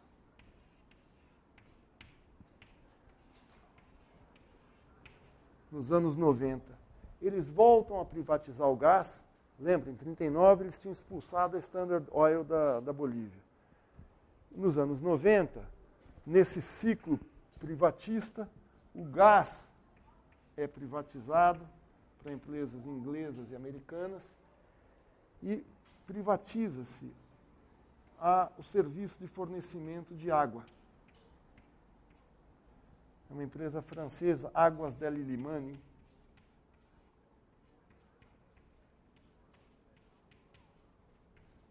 Idimani, que aliás é o nome de uma etnia, de uma tribo de indígenas chilenos que tem na fronteira do Chile com a... E o Águas del Limani começa, como toda empresa privatizada, ela quer o que está no direito dela, ela quer aumentar os seus lucros. E você passa a ter, nas regiões metropolitanas maiores, um aumento sensível no preço do serviço de água e de abastecimento de água. E isso gera, em 2000, torna-se uma coisa insuportável, porque as pessoas passam a ter, em 2000, um incentivo para abrirem poços, mas ser poços naquela altitude, os lençóis freáticos são muito profundos. Na África se fez isso, né? Meu Deus, não foi na Etiópia, onde é que foi? País centro-africano agora, que nos anos 90 privatizaram o serviço de água, e aí a ONU, a Unesco, eu acho, foi lá para ensinar as pessoas a cavarem poços, né? Em vez de fazer um trabalho para ou baixar o preço da água, ou reestatizar, ou ter uma tarifa social, qualquer coisa, não. Você aprende a cavar poço, você não vai ter torneira na tua casa e tal. Lá não tinha isso. E as pessoas passam a ter água cortada, coisa que era muito barata, porque era um serviço estatal, público e tal. O serviço passa a ser cortado. Aliás, essa questão da água, além da questão da terra, é dramática. São Paulo, você tinha água que você pegava dos rios, 1865 até 1860, você pegava a água dos rios e tal. A partir de 1865, você começa a inaugurar alguns chafarizes aqui no centro de São Paulo. E os chafarizes cobravam a água para você. Tudo bem, você estava nos rios, mas a cidade cresce, a água deixa de ser de graça. Você tem um movimento, eu sei isso porque o meu doutorado, não sei se vocês conhecem isso, teve um movimento organizado de quebrar uma noite, você tinha assim uns 12 ou 14 chafarizes aqui na região central, de quebrar o chafariz, você deixar a água aflorando, porque tinha um cara lá que cobrava a água, o garrafão e tal. Esse movimento de quebra do chafariz foi é um movimento não estudado de São Paulo, porque como eu estudei, o meu doutorado foi sobre imprensa, história da imprensa, tem esse registro. Eu nunca fui atrás, é um negócio que um dia um de vocês se for estudar, esse negócio da água em São Paulo. Mas foi violentíssimo, pelo que a imprensa da época noticia, esse quebra-quebra do chafariz, e a água fica florando e tal. Na Bolívia, 150 anos depois quase, você tem uma rebelião em El Alto, que é a Guerra da Água. As pessoas não tinham mais água em casa. O negócio não é o Alckmin, não. Era o governo lá do Sánchez de Losada, que era um governo ultraliberal. E você tem um levante popular em El Alto, que eu fui entrevistar isso 2 anos depois, as pessoas que lideraram isso, né? E eu lembro que tinha um indígena, um cara que era um Aimara, que era um sujeito que estava, já no governo do Evo Morales, estava à esquerda do Evo, que ele considerava o Evo um traidor, é um tipo que é depressível, né? Tem muito esse negócio, né? Você vai nesse país, em todo lugar, você tem uma ultra-esquerda que considera quem está... Então, e esse cara era um sujeito que era do meu tamanho, mas do meu tamanho mais avantajado, tamanho do Fernando, mas assim, nós dois juntos, assim, um cara avantajado. Ele usava só um colete quando eu fui no escritório dele, né? E tinha uns 2, 3 indígenas, também parrudo, tudo de óculos escuros, assim, uns caras mal encarados, né? E o cara ficava de colete, porque eu fui entrevistar ele para saber como é que foi. E o cara abriu o colete para mostrar isso aqui, foi uma faca, com faca, não, com cutilo, né? Com cutilo, né? Com cutilo, este foi tiro, este foi não sei o quê, este foi não sei o quê. Quer dizer, o cara mostrava para mim que é o seguinte, ó, meu, vai encarar, né? Eu já enfrentei isso aqui, vai ser você. E o cara falava, tal, e ele contou como ele botou fogo, ele liderou uma massa que botou fogo na prefeitura e na Câmara Municipal. E depois ele se elege. Foi uma rebelião, assim, um negócio pesadíssimo. E eles reverteram a privatização. A Águas del Illimani perdeu a concessão depois disso, porque se tornou uma coisa, especialmente ali em El Alto, que é uma cidade de 900 mil habitantes, ficou uma coisa explosiva, muito pesada. E em 2003, o gás privatizado, o principal do gás boliviano passou a ser exportado, um pouco para o Brasil, mas muito para o Chile, que tem pouca reserva de gás. E aí começava a faltar gás em algumas regiões. Então houve um outro levante em várias regiões, no sul, aqui em Potosí, em Oruro e tal. Você teve um pouco aqui em La Paz, teve um levante assim, extremamente destrutivo dos caras. O Black Bloc é santo perto do que eles fizeram, mas em massa, assim, um negócio de multidões, botando fogo na sede da empresa, depredando e tal. E aí eles tiveram que também retomar, baixar, subsidiar a tarifa de gás e tal, porque estava uma coisa impressionante. Esses 2 levantes impulsionaram aquela força que o movimento popular tem, por mais destrutivo que fosse, foram movimentos organizados. E derrubaram 2 presidentes. Cai um presidente, o Sánchez de Losada, que era o ultraliberal responsável pelas grandes reformas, em 2002, 2 anos depois ele se aguenta 2 anos depois da Guerra da Água, e entra um novo presidente, que é o Carlos Mesa, que é um escritor, um intelectual, é como se fosse assim, quem? Não é nem o Fernando Henrique, é um cara que não tem participação política, sei lá, um acadêmico, como o Fernando Novaes, assim, que vai assumir a presidência, porque é uma pessoa notável, tem intelectualidade e tal, não sei o quê. Ele assume a presidência por um historiador, dono de rádio, de televisão e tal, por 2 anos, mas não se aguenta. Não era um mau sujeito, quer dizer, claro, era um burguês e tal, mas pessoalmente não era ele não se aguenta. E aí, em 2000, nas eleições do final de 2005, o Evo Morales, que já tinha sido candidato a presidente, se elege presidente. E na Bolívia tem uma lei, a lei eleitoral. Segundo eles, é uma lei sábia, segundo o Evo, é uma lei perversa, né, que eles mudaram. Porque ele tinha tido maioria dos votos já nas eleições em 2002, 2000, na eleição anterior. Mas o mais votado para presidente, as eleições são casadas, como aqui no Brasil, né? As eleições para presidente são juntos com a eleição para a Câmara e para o Senado. Lá é só a Câmara, né? Não, lá o Senado e a Câmara. Lá é, na Venezuela que não tem. A Câmara e o Senado. Você se elege, mas você tem que ser ratificado pelo Congresso. Ou seja, você só pode governar se você tiver efetivas condições, se tiver maioria no Congresso. Tem um lado que é positivo, que você fala, não, o cara só governa se tiver condições de governar.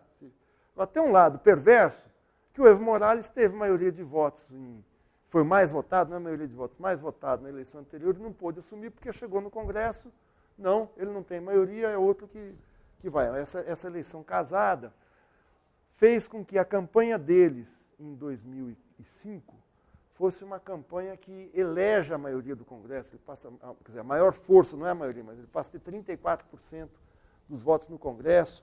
Eles já tinham ganho a maioria das prefeituras em 2003. Então, ele se elege numa condição de maioria efetiva do país. E é um feito histórico, né? Porque com todos esses percalços, né, da organização indígena que vai, que vem, que vai, que vem, o Evo é expressão legítima de um grau de organização que existe no tecido social, que vem da luta pelo voto em 32, que vem da luta pela reforma agrária em 52, que vem da posse da terra, que vem da organização comunal. Enfim, o Evo Morales ele condensa na figura dele, não que a história prevesse isso, mas ele condensa essa história de organização comunal, étnico, indígena e tal. Então é meio que um coroamento desse século conturbado que a Bolívia viveu. A Bolívia, como é um Estado plurinacional, eu falei que isso é uma novidade em termos internacionais, e isso tem vantagens e tem problemas. A gente teve aqui em Beni, tem um parque nacional, o Igor até fez eu editei, eu trabalhei no IPEA e eu fui editor de uma revista chamada Desafios do Desenvolvimento. E eu pedi, há uns 2 anos, para o Igor fazer uma matéria, quando houve um contencioso entre os indígenas. Tinha aqui no interior um parque nacional em Beni, que a produção agrícola de toda essa região norte podia ser escoada em direção a La Paz e depois em direção às outras regiões, se fosse construída uma autoestrada que viesse aqui do interior de Beni até La Paz. O Igor estudou isso aí com detalhe. Eu estou falando porque isso vai remeter a essa parte da questão nacional. E aí a organização dos indígenas aqui, eu não me lembro se eram quechas ou aimaras, eles fizeram um protesto foram a La Paz, cercaram o palácio e tal, para que o Evo Morales não construísse. Isso tocava o Brasil de uma certa maneira, porque era uma empreiteira brasileira, se não me engano era Camargo Correia que estava encarregada, tinha sido contratada de construir a estrada. E aí os indígenas aqui queriam fazer um plebiscito para ver se a estrada ia ser construída ou não. E isso foi em 2010, final de 2010 para 2011. E aí houve um debate o seguinte, tá bom, vamos fazer o plebiscito, mas a comunidade dessa região, desse parque nacional, queria que só os habitantes daquela região votassem. E os habitantes daquela região, a sua absoluta não, mas a sua larguíssima maioria era contra. E o Evo, o governo, falava não. Então você vai fazer um plebiscito, é um plebiscito que toda a Bolívia vota, porque a estrada vai beneficiar a economia da metade norte do país. E esse foi um problema que essa comunidade indígena falava, não, mas se nós somos um Estado plurinacional, nós temos autonomia para decidir o que passa aqui ou não, e a gente não quer a estrada, porque com a estrada vai vir o turismo, com a estrada vai ter a destruição do Parque Nacional, com a estrada vai ser, isso aqui vai virar tráfico de não sei o quê, não sei o quê. No fim, a estrada acabou começaram as obras, a estrada, a última notícia que eu tenho é que ela estava sendo construída. Mas é um problema, essa organização comunal, ela é muito tradicional, ela tende a ser conservadora, no sentido do desenvolvimento. Claro que eu não quero, por exemplo, que o meu bairro, eu moro num bairro que eu acho muito agradável, que é o Belenzinho, que é um bairro que ainda tem casas, eu moro em casa, tem aquelas casinhas, você tem a mercearia do lado, você tem a padaria onde você vai tomar o café, tem a feira, não sei o quê. Eu não quero a destruição dessa minha vidinha de interior que eu tenho lá no Belenzinho. Não quero um espigão no lugar da minha casa. Então eu vou. Agora, isso tem limites, né? Quer dizer, como é que você faz com o desenvolvimento quase inexorável Então, essa rodovia pode ser que atrapalhasse a vida comunal. Como é que fica? O interesse de quem é que tem que prevalecer? Lá no Belenzinho, o meu argumento é o seguinte, não, se vierem destruir minha casa, que é o que estão fazendo no Tatuapé, no Brás, na Moca, o interesse é das imobiliárias. Isso aqui não tem nada a ver com desenvolvimento, é o meu argumento, né? Mas lá, eles colocam que isso vai destruir, mas aí tem uma questão do desenvolvimento, baratear o preço de alimento, tem uma série de questões envolvidas. E é um problema, porque eles têm razão, que eles estão levantando um artigo da Constituição que fala: a comunidade decide, a nação decide. E aí você fala, o que é a nação? A gente está, essa conflagração, esse ataque israelense a Gaza levanta mais uma vez a questão nacional. Né? O que é a nação? O que é etnia? Que muita gente acha que fala que é raça, né? Mas raça é raça humana, mas você tem as etnias. Você tem os brancos, os negros, você tem várias etnias dentro da negritude, você tem várias etnias entre os indígenas, você tem os judeus, os palestinos e tal. É isso que vai definir.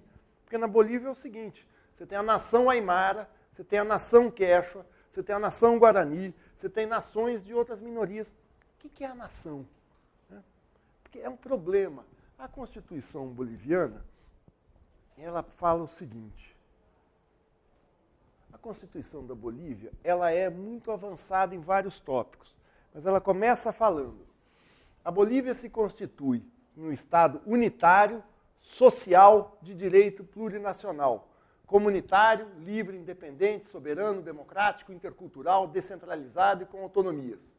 Bolívia se funda na pluralidade e o pluralismo político, econômico, jurídico, cultural e linguístico dentro do processo integrador do país. Traduz para mim, não do espanhol para cá, mas resume, o que quer dizer? O que eles estão falando? Ele é diverso, mas é integrado. Ele é plural, mas ele é único. Você pode ler de qualquer lado que você quiser. Ele é aberto o suficiente. E a Bolívia, essa questão do Estado plurinacional, tem um lado a mais na geografia. Esse setor aqui, especialmente o Estado de Santa Cruz, quando foi feita a Constituição, eles queriam autonomia. Eles queriam uma autonomia federativa, mas muito mais do que a autonomia que um Estado como São Paulo tem de Minas Gerais ou vice-versa. Eles queriam uma autonomia quase política em relação à La Paz. Porque o discurso aqui é um discurso que existia em São Paulo, existe um pouco nos setores conservadores, que é o seguinte: Santa Cruz, que é os produtores de soja, que é a região rica, que o principal do PIB está aqui, o principal da produção de riqueza está aqui, carrega nas costas essa parte toda, que além de ser uma parte ineficaz, ineficiente, cheia de índio, que produz coca, nós estamos produzindo soja, riqueza, estamos exportando aqui para o Brasil, exportando para não sei aonde, exportando para a China e tal.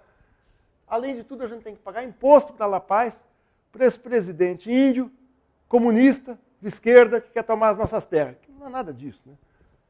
Então você tem uma tensão separatista em Santa Cruz. Ou, posso falar, em toda a meia-lua.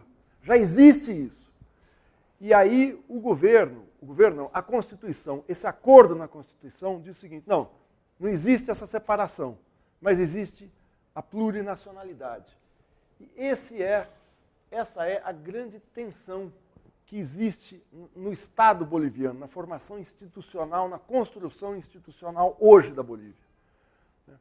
Porque, vamos ler de novo, se constitui em um Estado unitário, social, né? Então eu estou convergindo, de direito plurinacional. Eu tendo a fragmentar. Comunitário, tudo bem, ele é da base. Livre, tudo bem. Independente, soberano, democrático. Intercultural, claro, você tem várias culturas. Descentralizado e com autonomias. Aí, o que é o descentralizado? A Constituição é imprecisa mais adiante. Bolívia se funda na pluralidade e o pluralismo político e econômico. Peraí, pluralismo político, tudo bem. Econômico, tudo bem. Mas eu posso lá de Santa Cruz falar: ó, a minha economia não tem nada a ver com a sua, por isso eu não quero pagar imposto. Você pode ler a Constituição e, se você encontra um advogado espertalhão, você pode chegar a ler dessa maneira. Claro, ela detalha. Eu estou pegando um artigo que nós não estamos dando uma aula de direito aqui. Bolívia se funda na pluralidade e no pluralismo político, econômico, jurídico, cultural e linguístico, dentro do processo integrador do país. Então, ela tem uma ambiguidade que é fruto de um acordo. Dada a existência pré-colonial das nações e povos indígenas, está faltando um plural ali, originários e camponeses e o seu domínio ancestral sobre seus territórios, se garante a sua livre determinação no marco da unidade do Estado, que consiste no seu direito à autonomia, ao autogoverno, à sua cultura, ao reconhecimento de suas instituições e à consolidação de suas entidades territoriais, conforme esta Constituição e a lei. Parece simples, mas não é, porque garante a sua livre determinação. Livre determinação é o seguinte: eu faço o que eu quero com o meu pedaço. Eu acho isso um problema. Eu acho um problemaço essa Constituição. Embora ela tenha vários direitos para as minorias. Então, o autogoverno, o que é autogoverno? Quer dizer, o meu governo pode não ter nada a ver com o governo central, embora seja um Estado unitário. A sua cultura, reconhecimento de suas instituições. Quer dizer, eu fundei um outro tipo de congresso que não tem nada a ver com o Congresso Central, mesmo que ele seja, a divisão de poderes esteja estipulada em outros artigos, mas se eu coloco esse enunciado aqui, pois é, no território. Eu acho que eles construíram uma cama de gato para eles. Quer dizer, isso não dá dando problema. 2009. É a Constituição de agora. E foi uma reivindicação dos povos indígenas contra os brancos de Santa Cruz. Os brancos, ou seja, a tensão separatista que existe em Santa Cruz pode ler isso de outra maneira. O cara que não quer que construa a estrada, eu não sei vocês, eu estou dando aqui a minha opinião. Eu acho isso um problema. Eu acho que eles... Como a Bolívia, vocês viram, está crescendo, tudo bem. A hora que entrar em crise, você legaliza uma tensão separatista na Constituição. Mais adiante, artigo 11. Aí, eu peguei o lado dos direitos. A Constituição é grande, como toda Constituição, não vou ficar dando aula de Constituição. Ela tem lados avançados. A República da Bolívia adota para seu governo a forma democrática, participativa, representativa e comunitária, com equivalência de condições entre homens e mulheres. Tudo bem. A democracia se exerce das seguintes formas que serão desenvolvidas pela lei. 1. Direta e participativa, por meio do referendo, a iniciativa legislativa cidadã, a revocatória de mandato, aquele negócio que no meio do mandato, se o cara não estiver cumprindo a expectativa da população, ele pode ter o mandato revogado, a Assembleia, o Cabildo. Cabildo eram as câmaras comunais que existiam na América Espanhola antes da independência. Você vai nesse país, todo lugar tem um cabildo. A consulta prévia. As assembleias e cabildos terão caráter deliberativo conforme a lei. Tudo bem, isso não está regulamentado em lei, eu quero ver como vai funcionar. Mas... Representativa, por meio da eleição de representantes por voto universal, direto e secreto conforme a lei. Tudo bem, isso é que tem em qualquer país. Comunitária, por meio da eleição, designação ou nomeação de autoridades e representantes por normas e procedimentos próprios das nações e povos indígenas, originários, campesinos, entre outros, conforme a lei. Eu ouço falar esse negócio de povos originários. Tudo bem, eu vou em Fórum Social Mundial, eu acho legal, os povos originais. Eu não entendo, sinceramente, não estou ironizando, eu não consigo entender o que são povos originais. Porque povo é uma formação cultural histórica. Quer dizer, o povo brasileiro é uma formação histórica. Você pode ser descendente de italiano, de alemão, de português, de nigeriano, de etíope, de sul-africano, de japonês, de australiano. Você formou uma amálgama que se chama abstratamente povo brasileiro e tem a nação brasileira, que a gente também não sabe muito bem o que é. Eu dou um curso lá na... Bom, eu vou pegar aqui. Tem algumas coisas legais. Todo ser humano tem personalidade e capacidade jurídica com respeito às leis e goza de direitos reconhecidos por essa Constituição sem distinção alguma.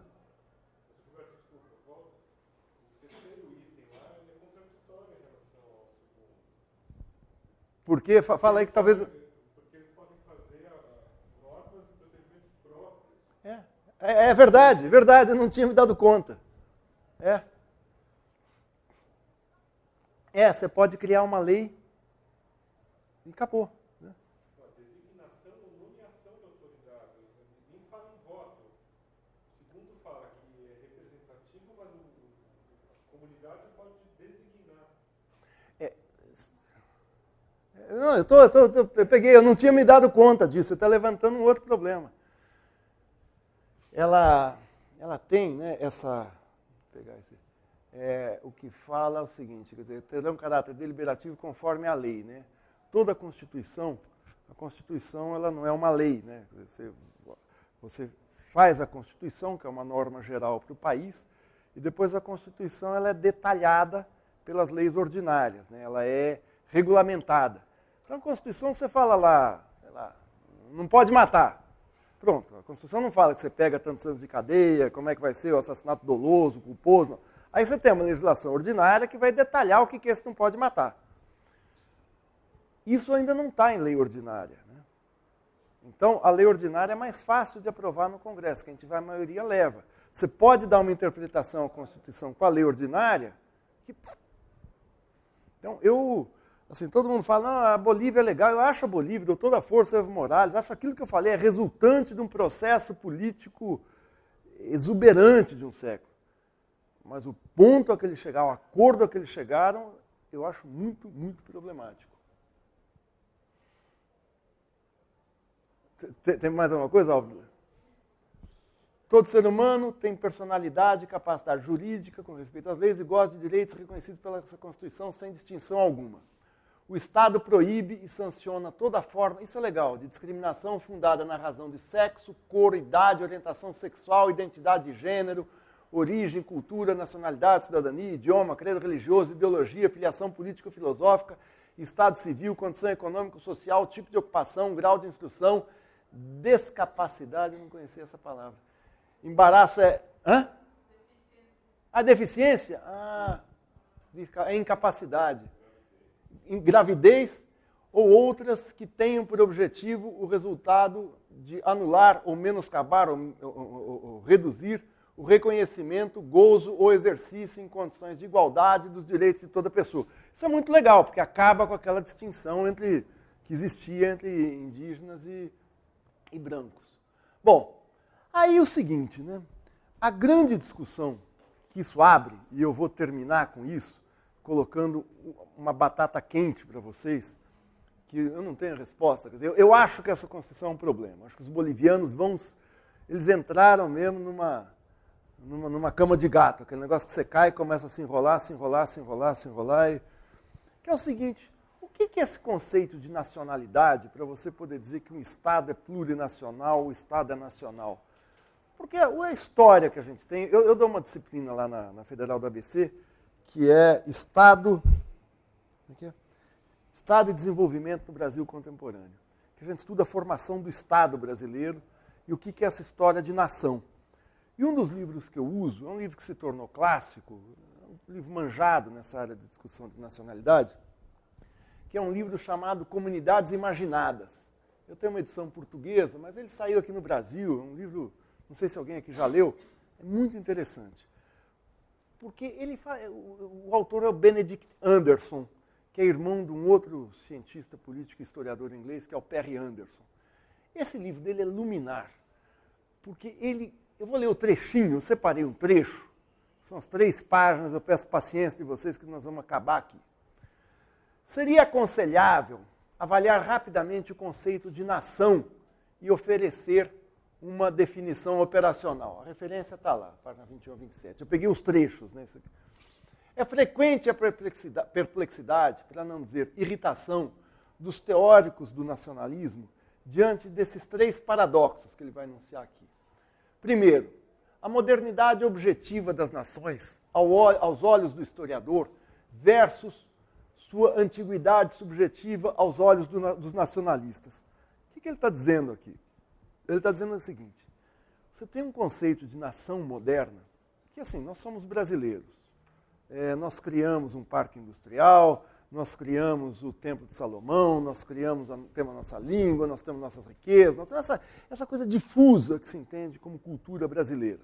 Esse é o conceito moderno de nação, que ele é concretizado pelo Estado brasileiro, pelo Estado-nação. O que concretiza a nação?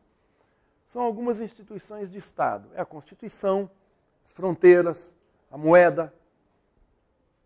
De certa maneira, a língua constitui a nação, os costumes, as culturas. É um conceito difuso. Versus esse conceito de antiguidade, ou seja, que a Constituição boliviana está falando dos povos originários. Quer dizer, eu sou de determinada nação porque os meus antepassados viviam aqui. Pô, mas meu pai era boliviano, veio para cá, me registrou como brasileiro, eu sou brasileiro. Então, um cara que está aqui há 200 anos é mais brasileiro do que eu por um conceito de antiguidade, porque ele é um povo originário.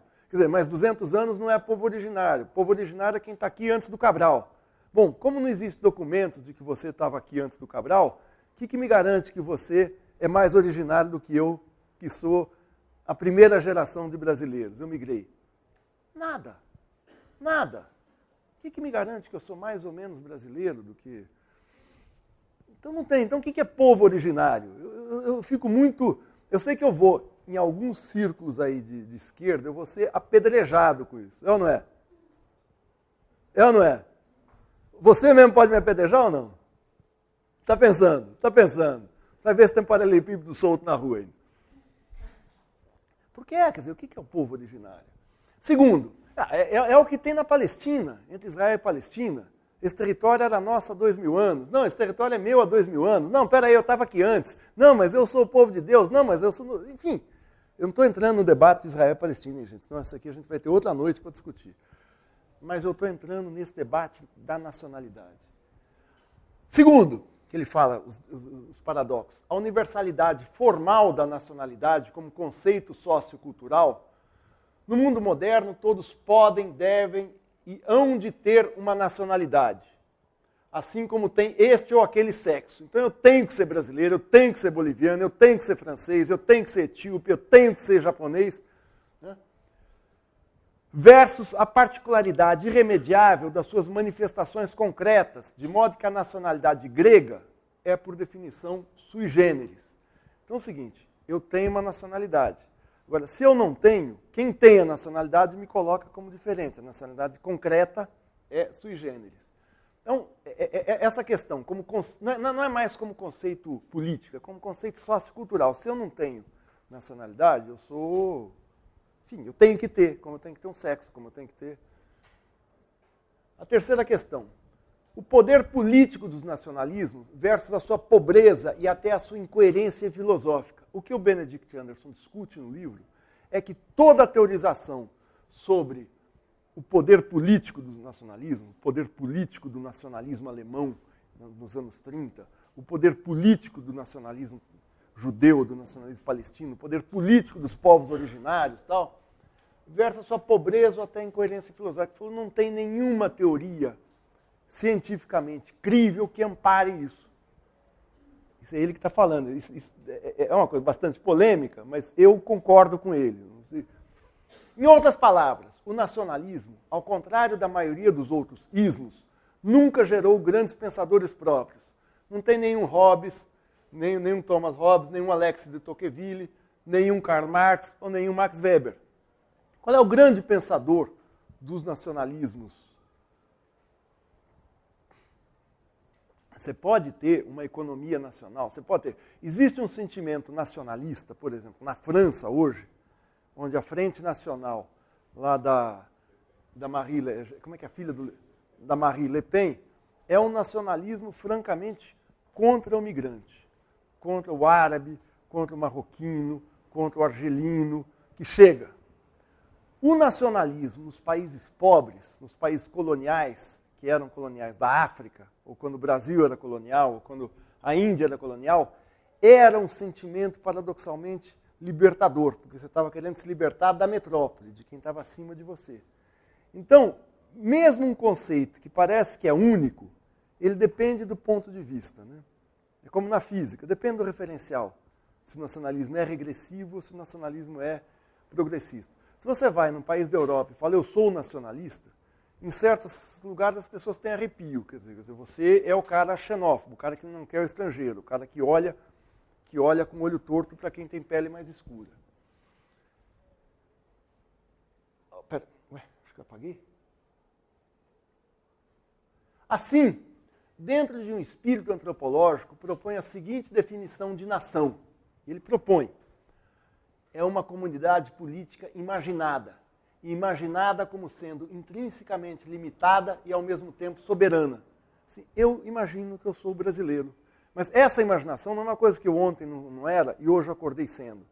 É que, ao longo de gerações, nós fomos criando uma mentalidade que, por laços de língua, de cultura, de costume, de conhecimento, eu me coloco como brasileiro. Eu crio essa consciência, essa imaginação, que depois vira uma consciência, de que eu sou desta nação.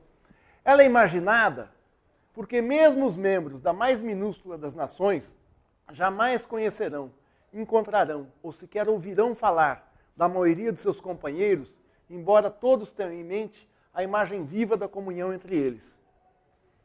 O que ele está dizendo é o seguinte: eu sou incapaz, na minha vida, de conhecer pessoas do Brasil inteiro para dizer que eu sou... Eu posso viajar pelo Brasil inteiro.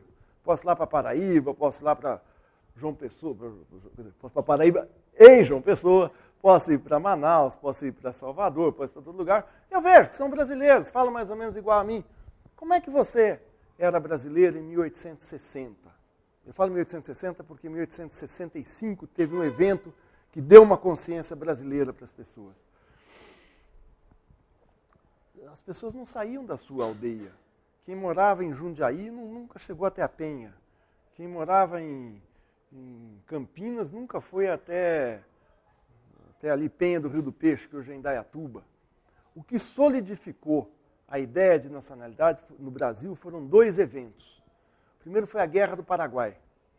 A Guerra do Paraguai no Brasil teve o condão, teve o poder de fazer com que você sabe que você tem um inimigo externo. Como é que eu sei que eu sou brasileiro? Porque eu não sou paraguaio. Pela diferença. Por que você não é paraguaio? Porque a gente está guerreando contra os paraguaios. E uma parte dos brasileiros pobres fez uma coisa que ninguém nunca tinha feito. Viajou de trem, ou a pé, ou de navio pelo interior do Brasil, pegou amarelão, pegou barriga d'água, morreu, não veio, pegou doença, levou tiro, ficou com a perna amputada e tal. Mas chegou lá e viu que tinha uns índios do outro lado do rio, eu fiquei atirando neles. Eu voltei para contar que tinha uns caras lá que não eram brasileiros. A Guerra do Paraguai foi um dos eventos que consolidou a ideia da nação brasileira.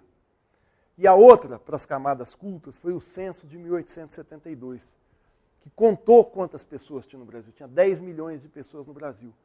Aí a camada intelectual culta, que era 5% da população, passou a saber o que é o Brasil. O Brasil são 10 milhões de gente igual a gente. Então você começa a criar a ideia, ou que o Benedict Anderson fala, criar na imaginação o que é o Brasil. Porque você não conhece todos os 10 milhões, você não conhece todos os 200 milhões para saber se todo mundo é brasileiro. Né? Ela é imaginada... Bom, na verdade, qualquer comunidade maior que a aldeia primordial do contato face a face, e talvez mesmo ela, é imaginada. As comunidades se distinguem não por sua falsidade ou autenticidade, mas pelo estilo em que são imaginadas. Tem um estudioso de comunicação na Colômbia, chamado Jesus Martim Barbeiro. Ele tem um livro... Em comunicação ele é muito lido, mas ele tem um capítulo, eu estava lendo esse negócio de comunicação em América Latina, e ele fala o seguinte: antes dos anos 30, quando o rádio se instalou na Colômbia, o colombiano médio e pobre não tinha ideia do que era a Colômbia. Existia, assim, o cara de Bogotá, o cara de Barranquilla, o cara de Cali, que conhecia, sabia que ele morava em Cali. Quando o rádio chegou, as pessoas tinham noção, olha, está no rádio, nós aqui em Barranquilla estamos ouvindo um cara lá de Bogotá. Porque as pessoas não viajavam como hoje. Hoje você tem uma noção do que é o Brasil, porque todo mundo viaja, vai para um lugar, para outro. Passou-se, o rádio deu essa noção de nacionalidade na Colômbia, segundo Martim Barbeiro. Agora, 70 anos atrás, 70, 80, agora, isso em história é agora. Né? Ela é imaginada como uma comunidade porque, independentemente da desigualdade, da exploração efetivas que possam existir dentro dela, a nação é sempre concebida como uma profunda camaradagem horizontal, ou seja, como gente que é igual a mim. Eu, quando penso na nação, não estou pensando se tem ricos, se tem pobres, se tem gordos, se tem magros, se tem míope, se não tem míope, se é não sei o quê. A nação é todo mundo, a nação somos nós, nação corintiana. Né? Que é isso. Né? No fundo, foi essa fraternidade horizontal que tornou possível, nesses 2 últimos séculos, tantos milhões de pessoas tenham-se não tanto a matar, português edição, mas, sobretudo, a morrer por essas criações imaginárias e limitadas.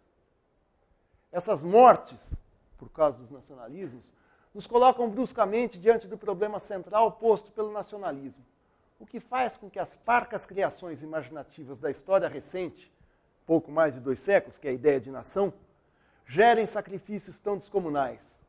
Creio que encontraremos os primeiros contornos de uma resposta nas raízes culturais do nacionalismo. Ou seja, tem que estudar o que é raiz cultural do nacionalismo, estudar o que é isso, antes de você falar, olha, eu sou de tal nação, eu sou aimara, eu não estou querendo desqualificar as pessoas. Eu sou brasileiro, vibro com seleção brasileira, não com 7-1, fiquei com raiva, mas você fica, né? Claro, você tem essa ideia de nação incorporada. Eu não estou me colocando de um jeito elitista fora disso, eu me coloco dentro. Eu também tenho ideia, sou nacionalista em várias coisas. Mas eu estou dizendo, na hora que você funda a organização de um país, sacramentando uma ideia difusa na lei, que é algo que depois vai ter punição, que vai ter direitos e vai ter deveres, no meu modesto entender, se cria um problema. E eu acho que a Constituição boliviana é um experimento, eu posso estar errado, mas acho que eles estão criando um problema futuro, que não se manifestou, mas a ver. Eu trouxe só essa questão aqui para falar, porque a primeira vez, quando estava se discutindo, eu tive lá essa história do Estado plurinacional, eu não sabia por quê, esse negócio me soou estranho. Depois eu comecei a pensar. Aqui eu coloquei um resumo, eu podia ficar falando horas sobre essa questão da nacionalidade. Vocês não se lembram que o Evo Morales, chegou em 2008, acho, a oposição se retirou, falou que ia se retirar das votações para não aprovar a Constituição. Aí o Evo Morales fez uma greve de fome no Palácio e a população apoiou a greve dele, isso gerou uma pressão social para a oposição voltar. Então, assim, foi um acordo tirado a fórceps. Né? Então, não foi uma discussão tranquila. E é um acordo que todo mundo ficou de acordo, porque você, aimara, lê de um jeito.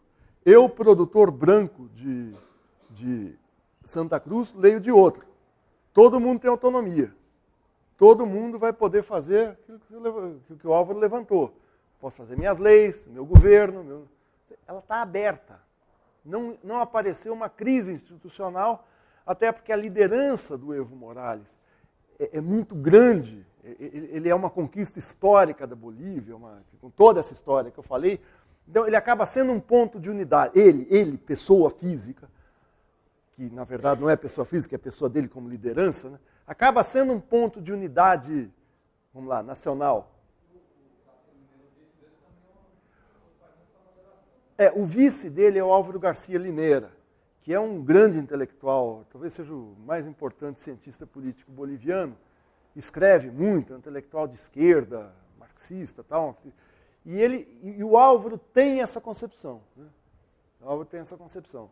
Eu respeito, quer dizer, não vou eu quem me contrapor, eu não vou escrever no jornal, isso aqui, ó, mas numa aula, num debate que dá para a gente interagir, eu escrevi muito sobre a Bolívia, nunca coloquei esse negócio no escrito, mas isso tem me preocupado nos últimos anos. Então, esse pedaço da aula, como se fala em Bauru, é um plus a mais. Né? A sensação que se tinha, tanto na Venezuela quanto aqui, é que o Chávez era um bicho estranho. Estranho, quer dizer, por vários motivos, né? Desde que porque ele era uma figura falante, não sei o quê, exuberante, como personalidade, como persona política, mas era um cara diferente, o cara que entrou chutando balde, né? Então você achava, bom, o cara está lá, tudo bem, vamos ver, legal, ele evitou um golpe de Estado, não sei o quê. A gente só foi perceber que isso estava se configurando uma tendência, foi com a eleição do Kirchner e com a eleição do Lula, que era o seguinte, todos esses governos são diferentes um do outro. É a história Exatamente. O Chávez não tinha essa noção de esquerda. O Chávez vinha do nacionalismo militar. Ele seria, na Venezuela, mais ou menos o que o MNR era aqui. Você pega as primeiras falas, o discurso de posse do Chávez, ele está falando, nós estamos abertos para o capital estrangeiro, nós vamos manter estabilidade para receber o capital estrangeiro de braços abertos. Nada indicava, assim, a princípio, eu estou dizendo isso nos primeiros meses, que fosse um militar de esquerda. Era um nacionalista. Diferentão, tal, mas a América Latina está cheia de gente diferentona, né? Pô, elegeu o Collor aqui no Brasil, a gente não pode falar nada, né? Itamar Franco, Sarney. Então, quando começa a se eleger, elege o Lula. Aí, acho que o Rafael Correa, de 2004, né? Você começa a ver que tem uma tendência que todo mundo que fazia uma campanha contra o liberalismo, contra as privatizações, falando difusamente em direitos sociais, acabava tendo apelo. Ou gente que veio dos movimentos sociais, como o Evo. Quando o Evo foi eleito, já se configurava uma tendência. É um cara muito semelhante ao Lula. E o Evo, como o Lula é a cara do brasileiro médio, né? Aquela foto que o Lula tirou, acho que em 2008, dele com isopor na cabeça, barrigão, chinelão na praia, carregando engradado de cerveja. Pô, aquilo você tem qualquer biboca do Brasil, você tem alguém fazendo aquilo, né? E aí o Evo é a mesma coisa. O Evo, você vê centenas de Evo nas ruas de La Paz, porque, quer dizer, se você não é daquela etnia, né, todo mundo fala, coreano é tudo a mesma cara, né? É um preconceito nosso, né? Você acha que boliviano tem tudo a mesma cara, índio boliviano, você nem sabe se é quechua, se é aimara e tal. Você vê um monte com aqueles casaquinhos do Evo, tem de monte em La Paz. Aí você fica espantado como ele é a cara do povo. Ele é muito como Lula. O Chaves menos, mas também é. A Cristina é a argentina típica, gente. Cristina, aquele negócio, ela chega atrasada em tudo quanto é compromisso, porque ela fica botando, esticando, né? Ela é a Marta Suplicy, assim, você fundar um navio, tiver as boiam, né? Mas silicone boia, vocês sabem. Mas ela é a argentina perua típica, né? A mulher de seus 60 anos, que ainda está inteiraça, né? Que está, com todo respeito, sem machismo, porque você tem também o homem que se pinta todo, que se fica, né? O Álvaro Dias, lá do Paraná. Mas ela é muito argentina, muito argentina. Então você tem, além de tudo, essa questão dos caras parecerem gente, você não tem um sujeito como era o Figueiredo, que os generais brasileiros, que eram uns caras carrancudos, tal. Não, você tem uns... Mas aí, a partir da eleição do Evo, acho que você percebeu que você estava numa virada continental. Embora os governos sejam diferentes entre si. Tem simpatias, tem a integração continental, a Bolívia quer entrar no Mercosul e tal, mas existe uma... Então, eu acho que tem isso, sim. Mas eu acho não, quem fala isso não sou eu, isso quem fala é o José Luiz Fiori, aquele cientista político, ele é professor da UFRJ, professor de Economia Internacional na UFRJ. Ele tem um artigo que ele faz essa periodização e fala isso. Agora, nós estamos aqui numa situação que ele fala, não são todos iguais, mas são todos, pelo menos no discurso, antiliberais. Acho que tem uma tendência assim. Tem uma professora de História aqui da USP, acho que é Cristina Pellegrini, eu lembro o sobrenome dela é Pellegrini, ela tem a tese de mestrado dela, é sobre a desorganização da vida comunal na Bolívia, exatamente. Depois da independência, porque entra um outro tipo, eu acredito que, eu não estou lembrando, eu acredito que seja na meia-lua e não no altiplano, porque quando se separa, quando você tem independência, entra um modo de capitalista de posse da terra. Eu compro e vendo a terra não é mais herança, a terra não é mais eu fui lá e grilei, não, eu passei a comprar a terra. Quando a terra é herança, eu grilei, você ainda tem algum tipo de interface com a organização comunal. E aí o que começou foi a terra ser isso mesmo, subdividida de um jeito que dividia comunidades inteiras. Mas aí é um processo capitalista mais previsível. Né? O processo capitalista chega, vai dividir, vai tomar posse da minha comunidade, eu te expulso. Mas isso tem na meia-lua, que é a região em que o capitalismo no campo mais se desenvolveu na região. No altiplano eu não sei, eu estava lembrando disso agora. A tese dela é bem interessante, eu posso mandar depois para você aí, porque está online, você pode ler online. Ela se chama Pellegrina, deixa eu ver aqui. Deixa eu ver se eu localizo no Google aqui. Gabriela Pellegrina, você conhece ela? É a Gabriela Pellegrina. Ela tem a dissertação de mestrado dela é sobre eu não me lembro o nome, mas é sobre a desorganização comunal que a independência, ela pega o caso da Bolívia, trouxe ao campesinato boliviano, ao campesinato indígena, né? Que se arrebentou de vida comunal.